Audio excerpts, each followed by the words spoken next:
গল্পের নাম ভুতুড়ে বাস স্টপ। এক শহরের সীমানায় ছিল একটি পুরনো বাস স্টপ, যা রাতের বেলায় একেবারে নিঃসঙ্গ হয়ে থাকতো।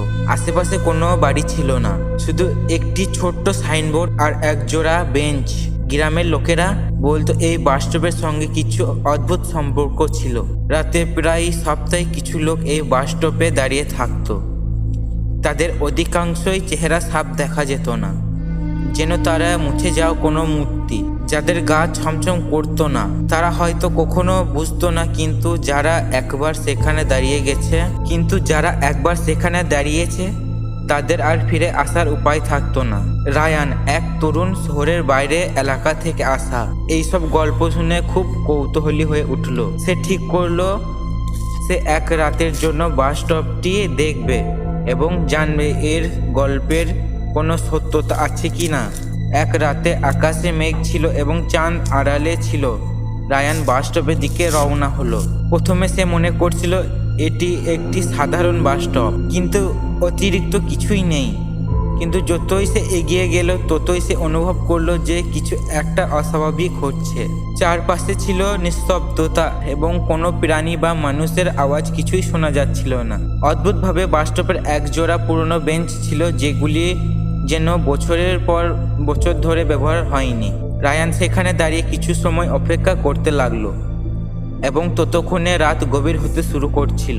আর চমকা হালকা একটা টুকটুক করে শব্দ শোনা গেল, যেন কেউ আসছে। প্রথমে সে ভাবলো হয়তো বাস আসছে, কিন্তু যখন সে তাকালো সে দেখলো যে রাস্তায় কোনো বাস নেই। তখনই তার চোখে পড়লো কিছু অদ্ভুত রূপ। কয়েকজন অল্প বয়সী মানুষ বাস স্টপের দিকে হাঁটতে হাঁটতে আসছে, কিন্তু তারা একে অপরের দিকে তাকাচ্ছিল না, যেন তারা একের অপরের অস্তিত্বই অনুভব করছিল না।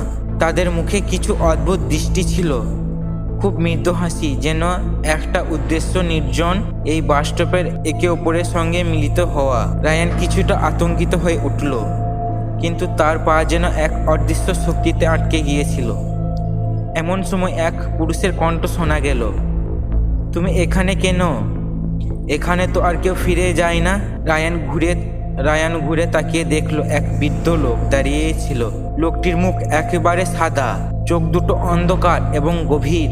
রায়ান কিছু বলার আগে বৃদ্ধ লোকটি ধীরে ধীরে তার দিকে এগিয়ে এসে বলল, তুমি এখানে থাকলে তোমার পথ বন্ধ হয়ে যাবে। তোমার মতো অনেকেই এসেছিল, কিন্তু কেউ আর ফিরে যেতে পারেনি। রায়ান ভয় পেয়ে পেছনে হাঁটতে শুরু করলো, কিন্তু যতই সে চলে যাচ্ছিল সে বুঝতে পারলো যে বাস স্টপের চারপাশ ঘিরে এক ধরনের ঘোর তৈরি হচ্ছে, যেন রাস্তা আর দূরত্ব সবকিছু অদৃশ্য হয়ে গেছে। তার মনে হলো সেদিকে যাওয়ার কোনো পথ আর নেই।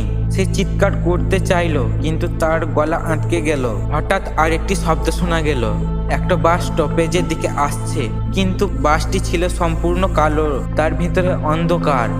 রায়ান বুঝতে পারলো সেই কালো বাসটি তাকে তার সঙ্গে নিয়ে যেতে চাচ্ছে। তার সামনে এক প্রাচীন ঘর, এক জানলা, আর জানলার মধ্যে কিছু অন্ধকার ছায়া। রায়ান দৌড়ানোর চেষ্টা করলো, কিন্তু বাস স্টপের আশেপাশে সবকিছুই যেন একে অন্ধকার হয়ে যাচ্ছে। সে ফিরে যেতে পারলো না, যেন সে এক অন্ধকারের মধ্যে আটকে পড়েছে। হঠাৎ সেই কালো বাসটি এসে থেমে গেল এবং তার দরজা খুলে গেল।